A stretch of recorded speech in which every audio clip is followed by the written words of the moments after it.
I have Jill Doherty, Moscow CNN correspondent, coming in April, and I was like, "Good title." And she goes, "Oh God, let me think about that." She goes, "Because the title this week is not going to be for March."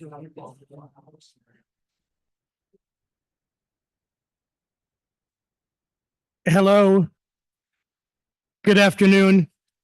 Welcome to the last day of February, although it feels like it's been February for about 5 months, doesn't it?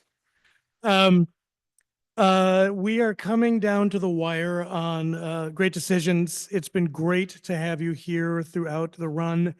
Reminder, next week we are looking at the issue of AI and national security, another very, very prescient topic. And our speaker, KS Venkat Raman, is a former NVIDIA guy who left there shortly towards the end of the year. Really, really smart fella. He's going to help us understand what all this craziness means. And then we are closing out on the 14th with Prakash Gupta, who is the Indian Consul General from Seattle, who is coming down to be here with us. And that will be a great talk on what's happening between the US and India. Every week is a new choose your own adventure around here. Some upcoming things. I know that I've mentioned these a lot, and you probably think I'm a broken record, but that's just the way it goes. Next Friday, a week from today, you can come and go to Great Decisions at noon, and then you can go to the old church in the evening when we have General David Petraeus, who will be speaking about conflict on the evolution of war from 1945 to a time called now. And we are very excited for that. There are still seats left. We are getting up towards 180, 200 people. March 10th, which is Monday, we have John Murphy, Vice President of the U.S. Chamber of Commerce, who is coming out here to help us navigate the wild world of trade and tariffs. And I would actually encourage all of you, we were just talking earlier before the program, that I feel like Portlanders are really sophisticated and sharp on many, many things, but sometimes trade and export sort of kind of goes around folks. And I think truly understanding what free trade means in light of everything that we are looking at is going to explain a lot. And John Murphy is fantastic. He's been here before. We brought him here, I want to say in 2019, maybe. And he has been with the chamber for over 20 years. And he is very, very bright. And he's, I think, as flummoxed by the daily change of policy as anyone else. And so we can all bask in our flummoxization together.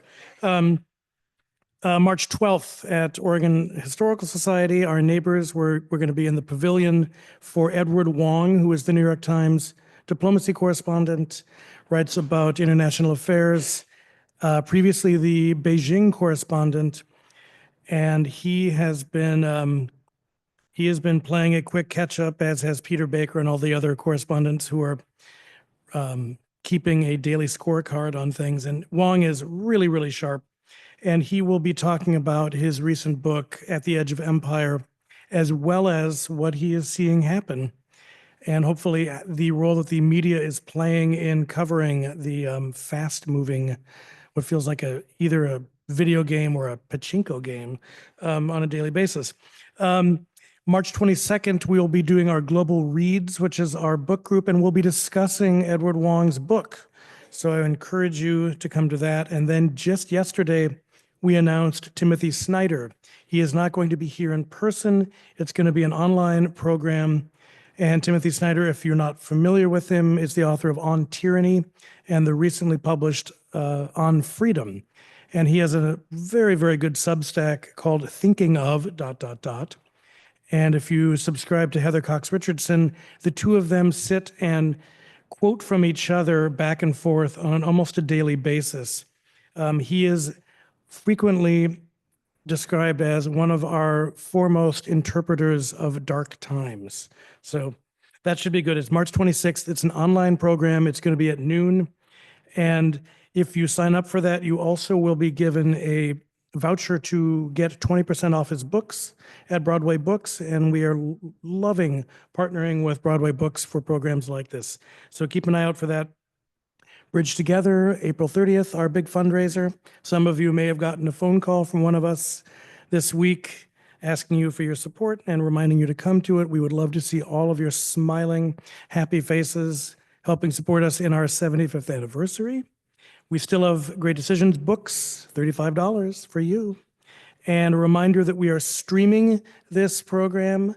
It is live streamed, so when we get to the Q&A, be polite. Don't use words your mother would be ashamed of. And make sure that we are talking to the mic so we get a good capture of your questions. I will be walking around during the Q&A. I know that, especially with a question like, I don't know, NATO and the future of security in Europe, you may have a lot of questions today. We were just joking earlier that, golly, since 8 a.m., the news has changed. So there is that. So Great Decisions is made possible in part with the generous support of Leslie Brunker in her mother's honor. We're very grateful for that, with additional support from longtime members David Margulies and Bill and Tina Brown. So thank you for your wonderful, wonderful support. We are also here at Portland State University, and we love being here at Portland State University. PSU has been an incredible partner on this program for many, many years, going back to the days of Vanport College when Charlie White started the very first Great Decisions program in 1953 here. Charlie, if you don't know it, he just turned 100. He is still kicking around. He lives in my neighborhood, and you'll occasionally see him out walking. And if I can even put my own pants on at that age, I will be very grateful. Anyway, Portland State University is located in the heart of downtown Portland, Oregon, in Multnomah County. We honor the indigenous people whose traditional and ancestral homelands we stand on: the Multnomah, the Cathalet, Clackamas, Tumwater, Watlala bands of the Chinook, the Tualatin Kalapuya, and many other indigenous nations of the Columbia River. It is important to acknowledge the ancestors of this place and to recognize that we are here because of the sacrifices forced upon them. In remembering these communities, we honor their legacy, their lives, and their descendants. So consider that. And also a big thanks to Portland State University's Office of Global Engagement and Innovation for being our best friends in getting this program this year here at the Native American Student and Community Center. So today we have an old friend you probably have not done a program for a number of years, but David Kinsella has spoken for Great Decisions a number of times in the past. He is a professor of political science. He teaches courses in world politics, international law and organizations, American foreign and national security policy. He has served as editor-in-chief of International Studies Perspectives, and he has held faculty positions at American University and the University of Missouri, and was a visiting professor at Yale University and a Ralph D. Mershon postdoctoral fellow at Ohio State University, the other OSU. And his books include World Politics, The Menu for Choice, and The Morality of War, A Reader. His primary areas of research are the global arms trade, regional conflict, democratic peace, and just war theory, and his articles have appeared in a number of scholarly journals, and we are lucky to have him here to help us navigate the bumper cars of our current state of affairs. So big hand for David.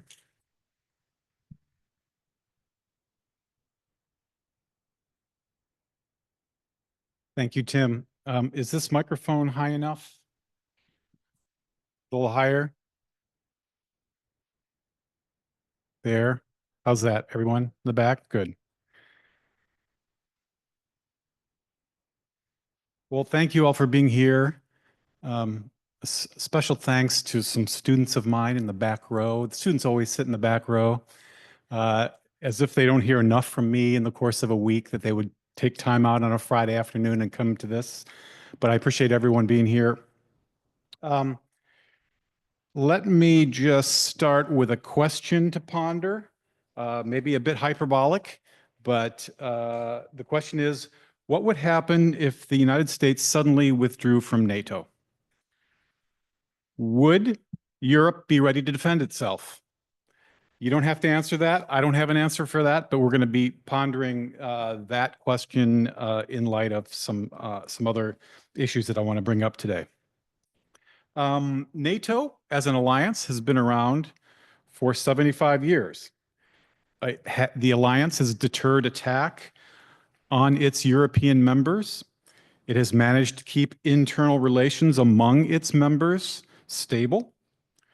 Those are two important measures of its success as a military alliance.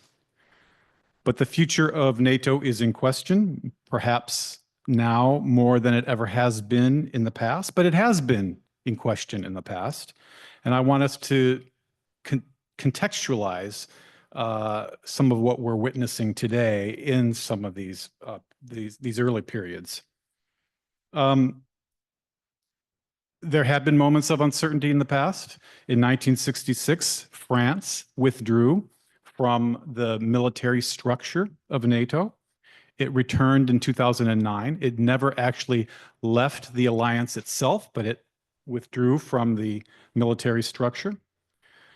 After the Cold War ended and the Warsaw Pact dissolved and ultimately the Soviet Union itself dissolved, there was discussion, debate about whether NATO was needed. That debate, of course, was resolved in favor of the affirmative, and not only that, but that it should continue and expand. But that was another period of uncertainty. And now we're in a new moment of uncertainty. In this case, the uncertainty concerns the question of U.S. leadership. The Europeans are debating how much they should rely on the United States. But there was this kind of uncertainty as far back as the late 1940s when NATO was founded. And so what I want to do is look at the current state of NATO, its biggest challenges, and how Europe is or is not responding to this uncertainty. But I thought we should start with a little historical background.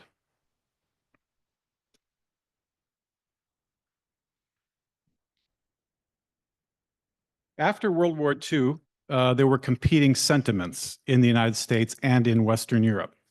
In the United States, especially the Congress, there was a recognition that the United States could not isolate itself from European and world affairs. There was little enthusiasm for specific commitments to Europe, given that the United States had just... Is it too loud or too soft? Okay. How's that? Better? Better? Okay. There was little enthusiasm for specific commitments to European security, just having concluded a major war there. That was the U.S. sentiment, common U.S. sentiment. In Western Europe, there was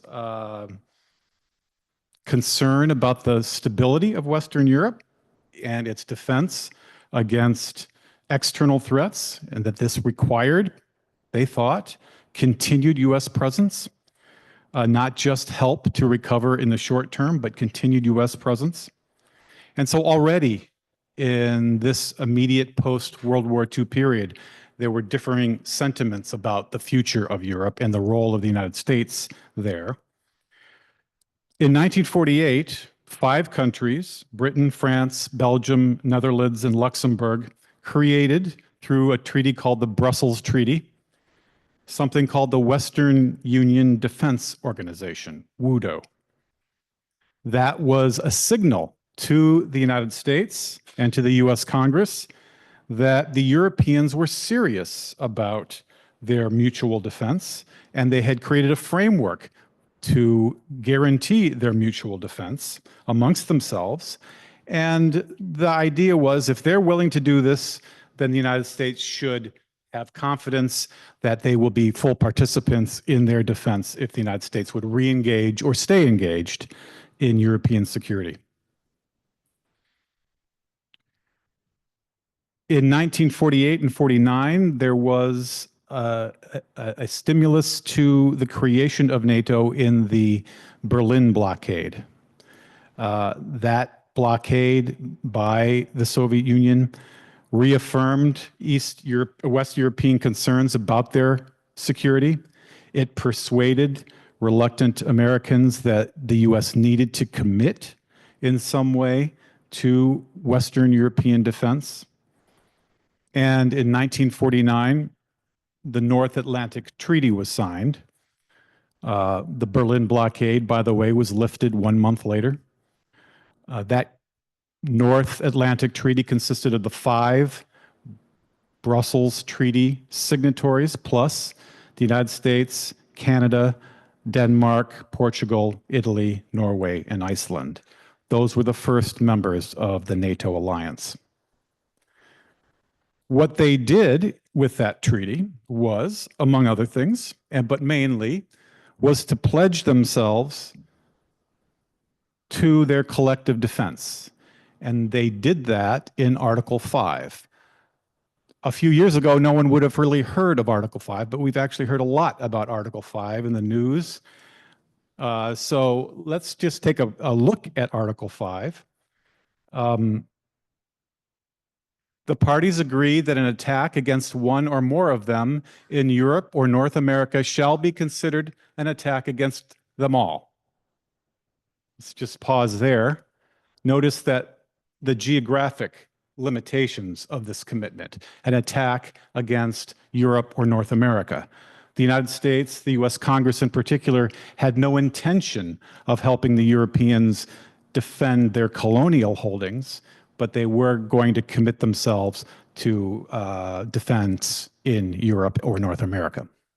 It goes on, and consequently, they agree that if such an armed attack occurs, each of them, in exercise of the right of individual or collective self-defense recognized by Article 51 of the Charter of the United Nations, will assist the party or parties so attacked by taking forthwith, individually, and in concert with other parties, such action as it deems necessary, including the use of armed force to restore and maintain the security of the North Atlantic area. Notice there's not a commitment to use military force. It's to take action as the party deems necessary, including possibly, perhaps, probably, the use of military force. But it's not an ironclad commitment to use military force. And that's something that is sometimes lost in discussions of Article 5 and what it implies about the commitment. But this compromise was known as, has been called by some, the transatlantic bargain. If Western Europeans would organize themselves into mutual defense, the United States would, in its turn, actively participate in that defense, the transatlantic bargain. That was the North, and I'll say more, a little bit more about the North Atlantic Treaty, but that was the key mechanism for collective defense, Article 5. 2 important things were left unresolved by the treaty. The first was how to operationalize the U.S. commitment to European security. There was no institutional framework or command structure, military command structure, specified in the North Atlantic Treaty. That was one issue, unresolved. The second was how Western Germany, then occupied, of course, would factor into the new security system. France was understandably opposed to German rearmament at this time. But the United States felt that Germany's military industrial strength and its manpower needed to be involved in European defense to balance Soviet power. These 2 unresolved issues were resolved by 1955. At that time, the urgency of getting this resolved was nudged along by, of course, the Korean conflict. And an integrated military command structure was created. It was headed by the U.S. supreme Allied commander. The occupation of Germany ended. German sovereignty was restored. And West Germany, the Federal Republic of Germany, was admitted to NATO in 1955. Now that triggered the creation of a rival alliance, the Warsaw Pact.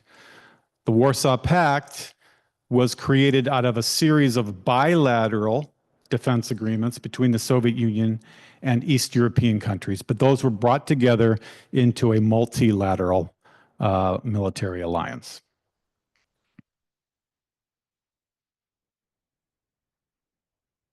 So why dwell on this history? First, it shows that there had been competing interest and competing visions of European security since the very earliest days of the alliance. There was European insecurity. There was American reticence about staying engaged in Europe. You see that today. You saw it then. You've seen it throughout the history of NATO. And it shows that NATO has been evolving and adapting from its earliest days. It also presents a bit of a puzzle for the post-Cold War period. If the core mission of NATO was collective defense, especially in response to to an attack from the Soviet bloc, why was it necessary for NATO to exist after the Warsaw Pact had dissolved and after the Soviet Union itself had dissolved? What was the purpose of NATO if it no longer confronted that threat? This is, of course, long before the invasion of Ukraine, long before the annexation of Crimea. Immediate post-Cold War period, this was a puzzle. And it remained for 20 or more years until the events in Ukraine brought the alliance a renewed purpose.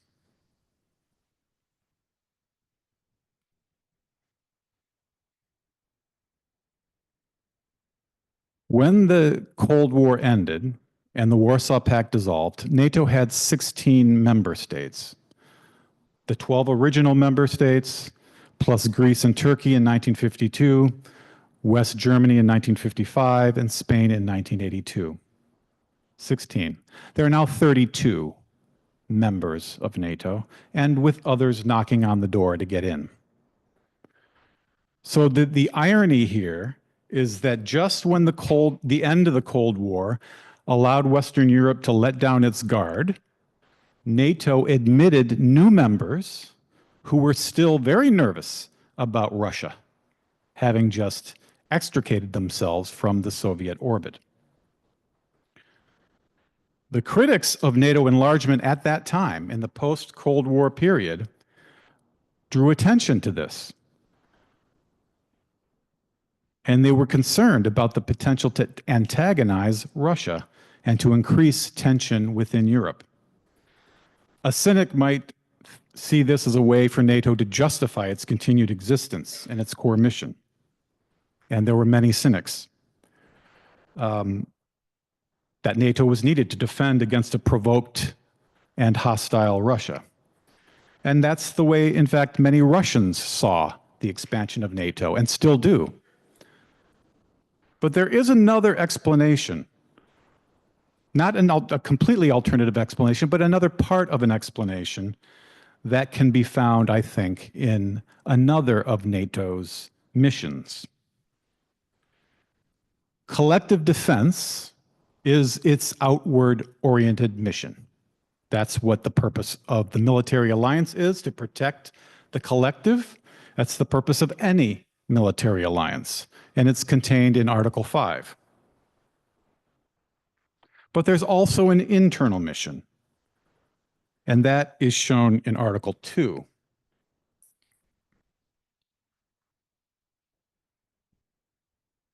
The parties will contribute toward the further development of peaceful and friendly international relations by strengthening their free institutions, by bringing about a better understanding of the principles upon which these institutions are founded, and by promoting conditions of stability and well-being. They will seek to eliminate conflict in their international economic policies and will encourage economic collaboration between any or all of them. That's an internal mission. That's designed to stabilize relations among the members of NATO rather than protecting them from threats from outside of the collective.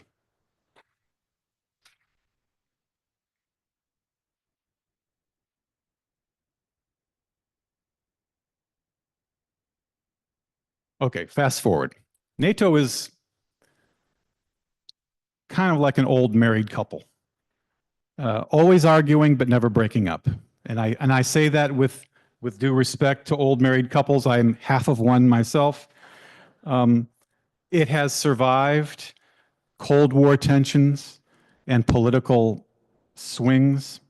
It has survived wars in which NATO members were participants outside of the North Atlantic area, but over which there were profound disagreements among them, including the Suez War of 1957, the Iraq War of 2003. Every few years, someone says that NATO is in a crisis, but it still stands. The question is whether this time is different than in the past. And I don't know, but we need to ask that question. We already saw this in Trump 1.0. Trump called NATO obsolete during his 2016 election campaign. He raised questions about U.S. commitment under Article 5, about the U.S. obligations to its partners under Article 5. That sent shockwaves through Europe. What if the United States could not be trusted to defend its European allies?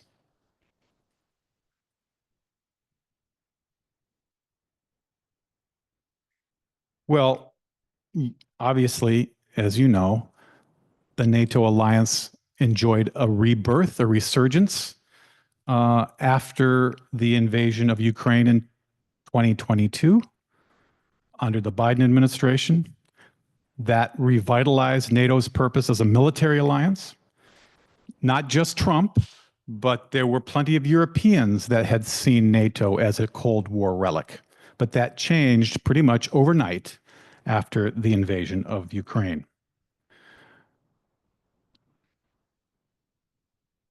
Here's a animated graphic of the growth of NATO. But I see the colors don't come out very well. Sorry about that.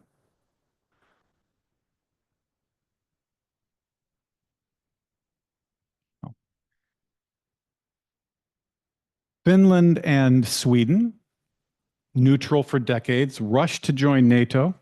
That's not what Russia expected as a result of this invasion.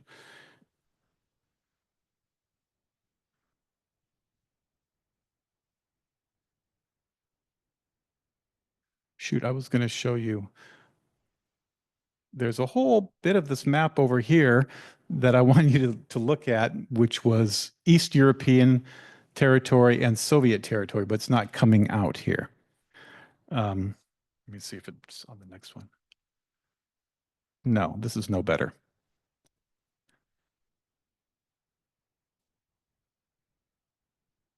Well, maybe I can do a little bit here. So here is NATO at the end of the Cold War. This animated map would show you that if I had the colors right. At the end of the Cold War, these were the boundaries. This here was the first expansion of NATO. East German territory was included in NATO once Germany reunited. And that was it. That was the western boundary of NATO at the end of the Cold War. Here is the western boundary now. And you can't see this. Right up there are the Baltic states of Estonia, Latvia, and Lithuania. Former Soviet territory. Poland, Ukraine's here. East European nations are here. And now we've got Finland and Sweden as part of the alliance. Finland, of course, with a long border along Russia. The Baltic states with borders along Russia. So this is an outcome that certainly Vladimir Putin did not anticipate, at least this long now border of an alliance member. But that's, I mean, we could talk about that strategic miscalculation. But NATO has expanded right up, not only to envelop the former spheres of influence of the Soviet Union, but also former territories of the Soviet Union, and that has been a profound part of Putin's calculation, which is not an excuse for what he's done, but it figures into his calculations.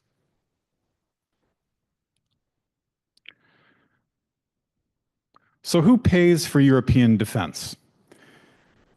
Trump has argued that the U.S. is getting ripped off, in his words, by NATO allies who aren't spending enough on defense. He's not the only president to complain about this, and that's why we need to keep this in context. President Eisenhower said that NATO members were making a sucker out of Uncle Sam, is the way he put it. The Nixon Doctrine, which was designed to relieve some of the pressure of high levels of military spending on the United States by helping, encouraging allies to take over more of their own responsibility, even selling them weapons, even giving them weapons. The so-called Nixon Doctrine was directed in large measure to the Europeans and not just U.S. allies in the developing world. Obama complained that Europe was not meeting its defense spending commitments. He called some out in an interview with The Atlantic, he called some out as free riders and even mentioned the United Kingdom by name. President Trump has simply taken the rhetoric up a notch. During his first term, he suggested that the U.S. would bill Germany for $300 billion for accumulated shortfalls in their defense spending, plus interest, of course. He vowed to pull out 12,000 troops from Germany.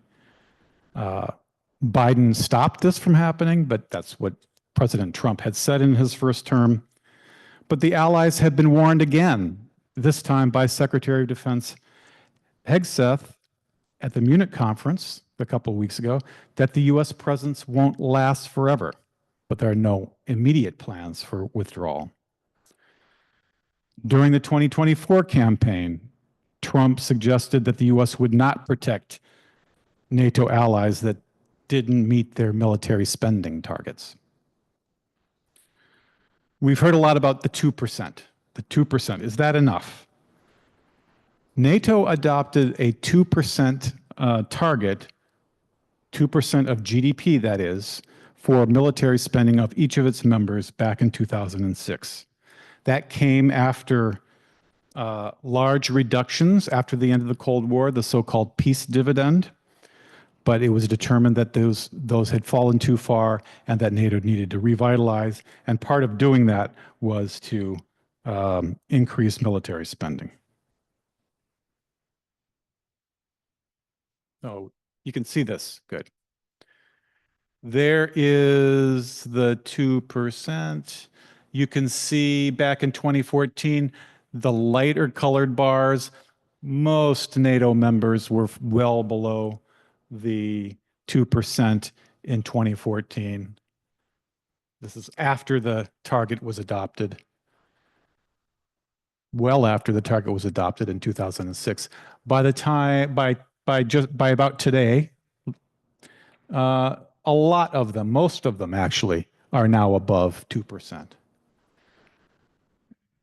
The United States at 3.4%, Poland at 4.1%. Some, including Secretary of Defense Hegseth, wants this to be 5%. Now look at those figures. Do you think 5% is at all realistic? No. But President Macron and Starmer, in their visits to President Trump this week or last week, this week, I think, in Washington, had vowed that their countries would be increasing military spending. Starmer even specified 2.5% by 2027. Now, I'm not sure I'm that impressed by that because they're already at 2.3, but I don't know what numbers he's working with. So a tough choice for Europe is, should they try to build their own military bloc or stay tied to US leadership? Can they build their own military bloc? President Macron has been an advocate for greater European strategic autonomy, including the development of a joint military force that faces a lot of resistance from some Eastern European countries that prefer to continue to rely on US security guarantees, but it is a serious debate in Europe now.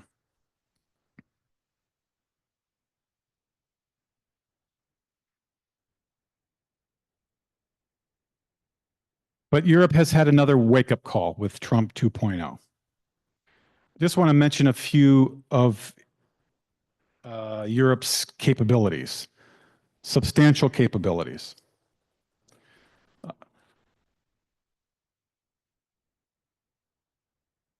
Non-US NATO military spending has gone up substantially in recent years.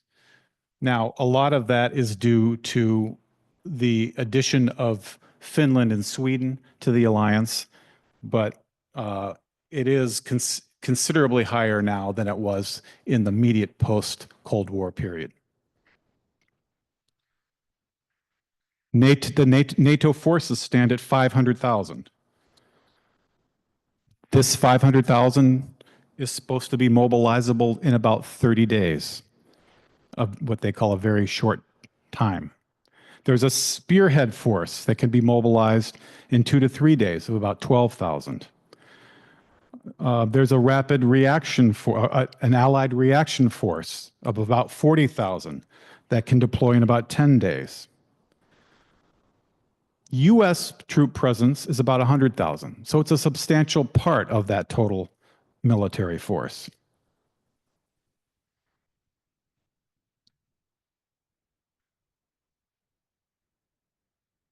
This is just a schematic of the military command structure.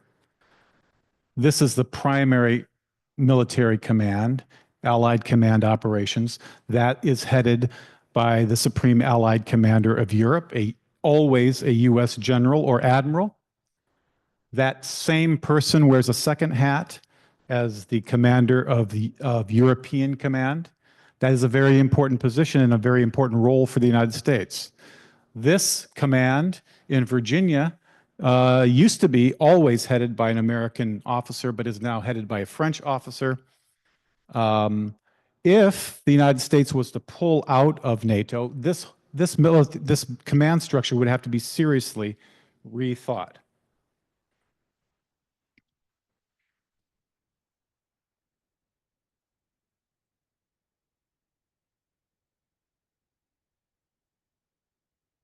Okay, I'm going to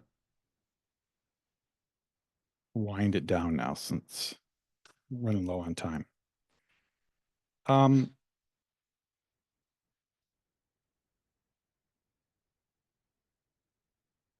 Is NATO just a military alliance, or is it something more than this?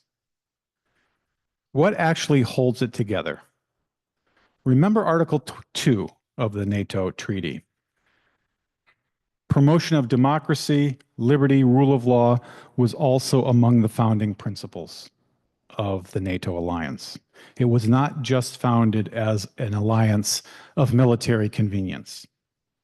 Even Article 5 on military deterrence and response depends on trust. It depends on allies trusting that the United States or any other ally will come to their assistance, even though the firmness of a military response is not guaranteed. What happens when NATO members begin to drift from democratic or free institutions? Can the alliance still function? Actually, in the past, NATO has tolerated the presence of non-democratic regimes among its membership. Portugal, between 1949 and 1974, Greece, under the military junta from 1967 to 74, Turkey, under military rule from 1980 to 83, all were members of NATO. So strategic imperatives may trump the commitment to free institutions as they have in the past. In fact, the resurgence of Russia's expansionism may encourage that sort of pragmatism. So it's worth keeping that in mind. Okay. I think I'll stop there since I think we want to make sure we have plenty of time for comments and questions.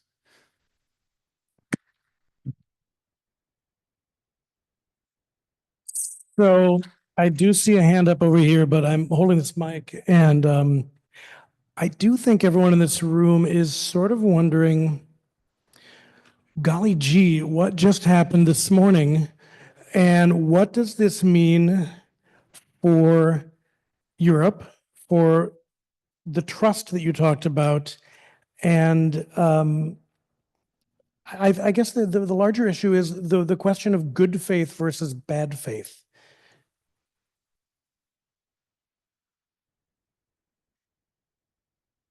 So you're talking about the blow up in the interaction between Zelensky and I guess it was started by Vice President Vance, and I think they called him. I just read about it before I got here.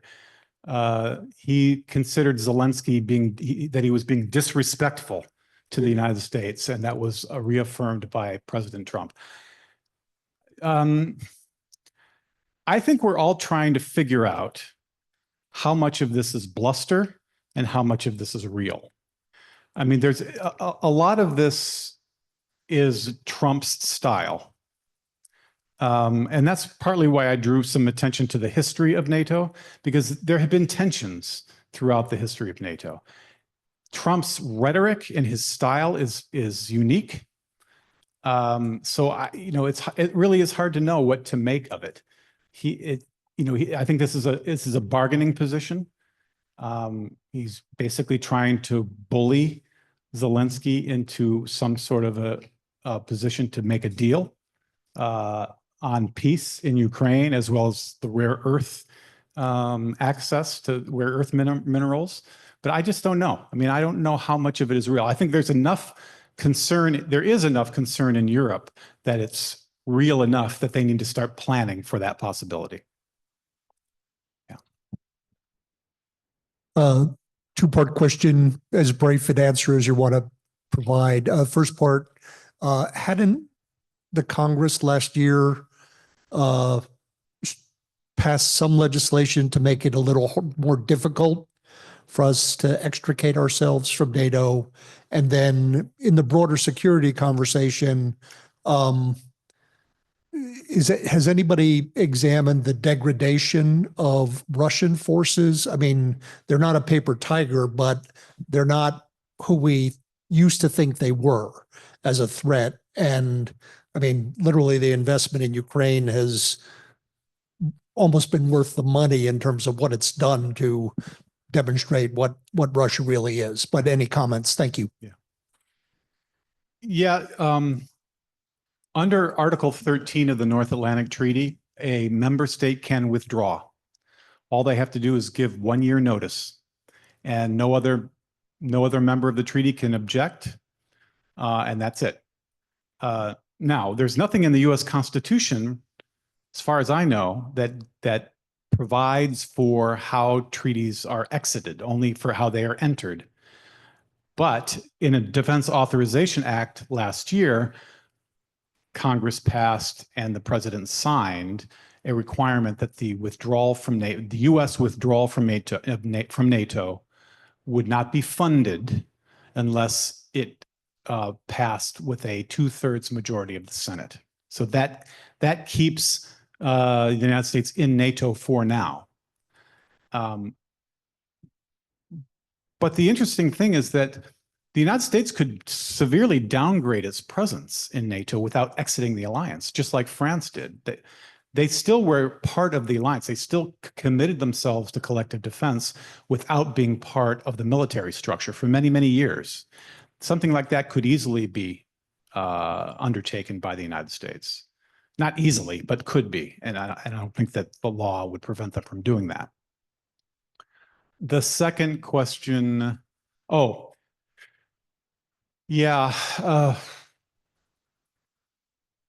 Russia has been revealed to be less than feared prior to the invasion of Ukraine. On the other hand, they're now battle-hardened and experienced in a long land war. And I think there's still a lot to be concerned about Russia. They still spend a lot more money on defense than all the European countries combined. Not a lot more, but more. So there's still without the United States present, there's still a significant threat to Europe. But I take your point that the experience of Ukraine has burst a bit of the bubble that had been surrounding Russia's military prowess up to that point. Yes. Well, thank you so much for your discussion today on NATO. I'm back here in the far back over here. And I can't believe that I'm asking this question, but I will. How does the NATO treaty apply to Greenland? And what if the US was the aggressor?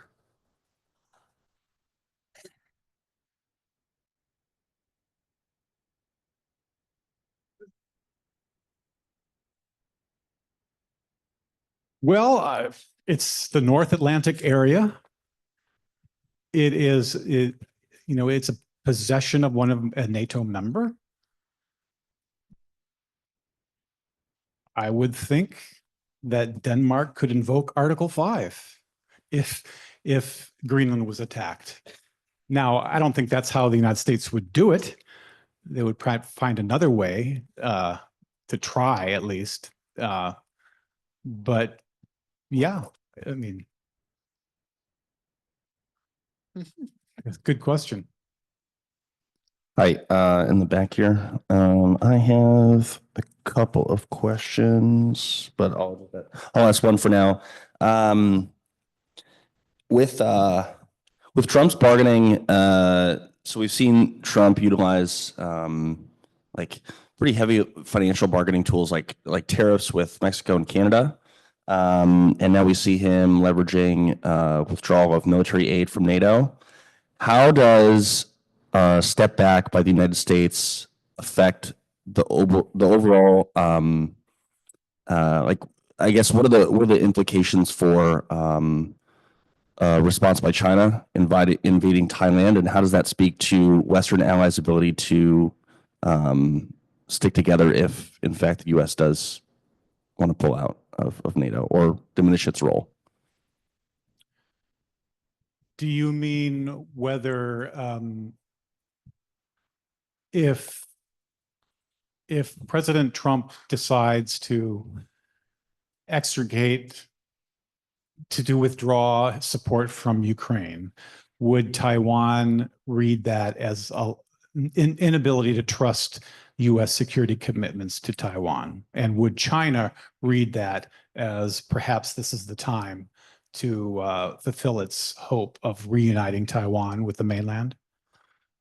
Yeah, so international fatigue, kind of testing. There's 2-3 years at most that they'll support, but then after that, we're good to go.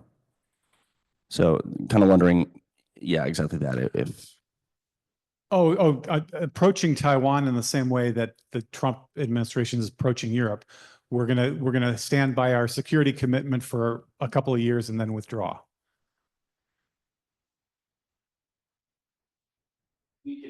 Yeah, I don't. I'm not aware of that sort of debate going on within the administration about pulling away from a commitment to Taiwan.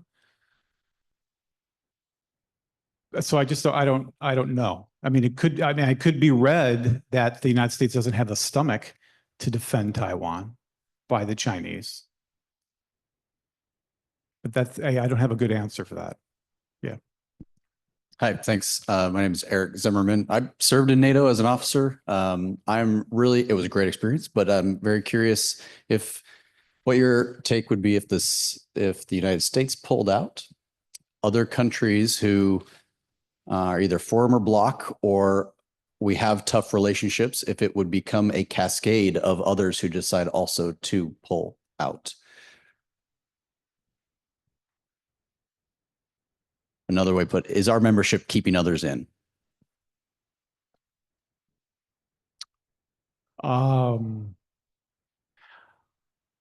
If the United States actually pulls out of NATO, it's hard for me to imagine it continuing to exist.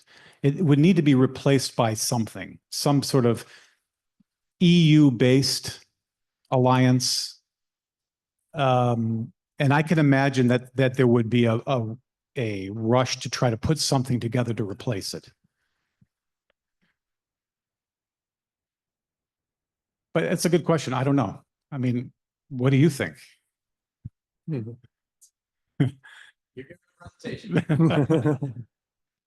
I have two brief questions. Number one, during the debates about the extension of NATO, the Pentagon was actually against extension at the time, saying that we were too far flung.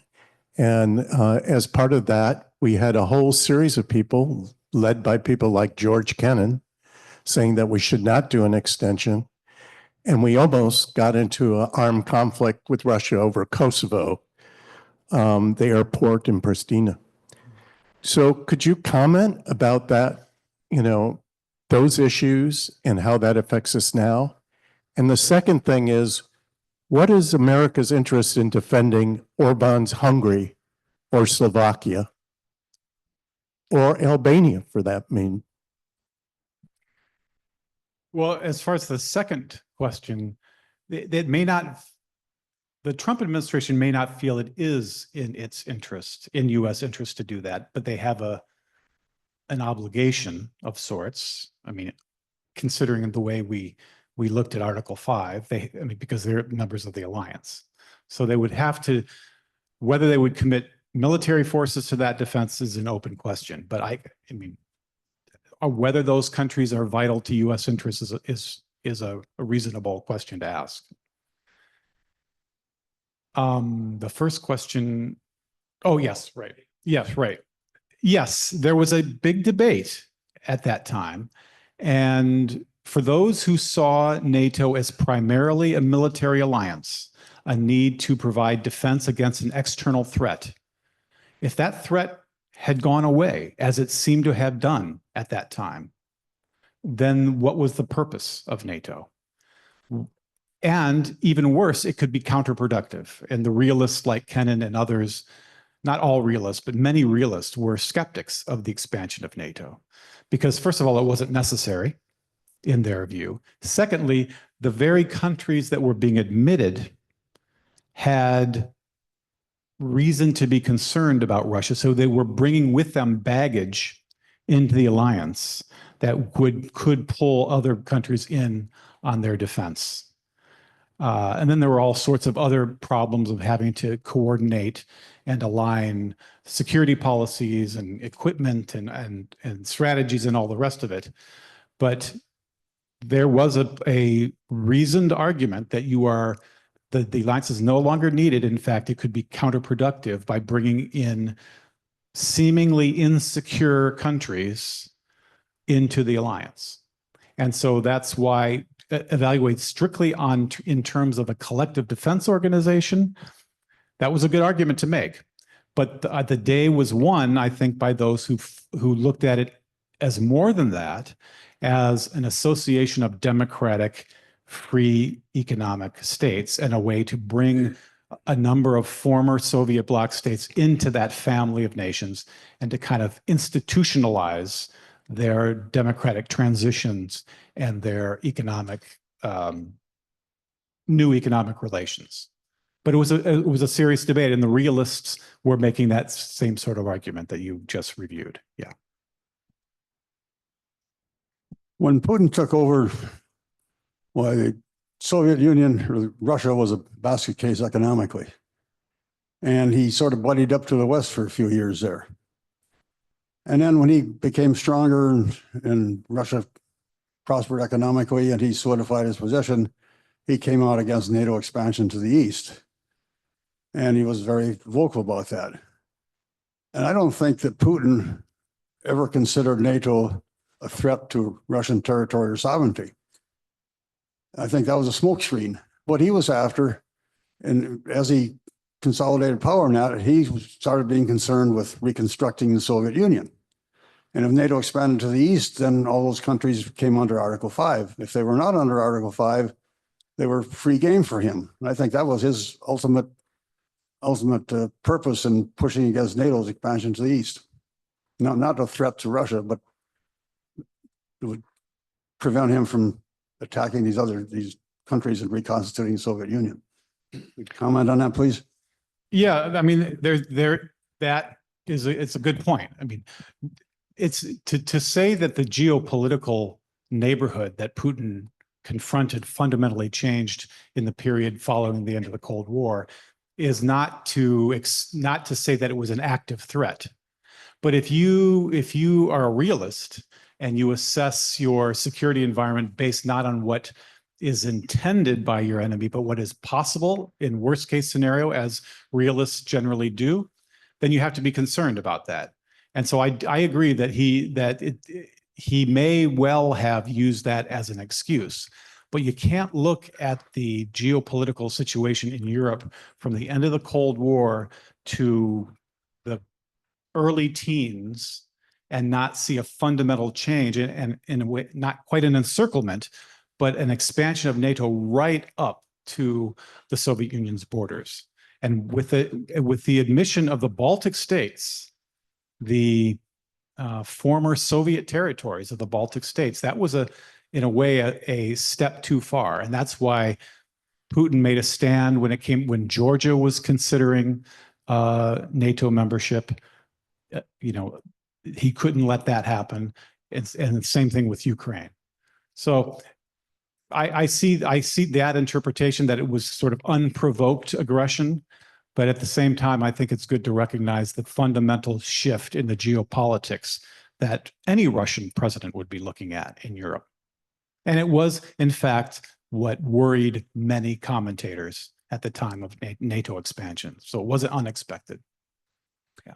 Okay, we are at time. Big hand for Professor Kinsella. It's interesting you brought up George Kennan. I will remind you also that George Kennan was also skeptical of the notion that every citizen could be a statesman and that a democratic foreign policy based on things like great decisions was a good idea. But yet here we still are 70 years later, hoping to have a more informed general populace and encourage these kinds of civil society discussions. So thank you all for taking part in things. And I actually love Kennan, but I think he was wrong there. So we'll see you next week. We have so many great programs coming up. Hope to see you at all of them. A reminder, if you've missed one of these programs, they are on our YouTube channel. If you go to the YouTube and you Google World Oregon, you'll find them under a playlist for Great Decisions 2025. If you're nostalgic for, I don't know, Great Decisions in 2011, they're there too. So, and we'll see you soon.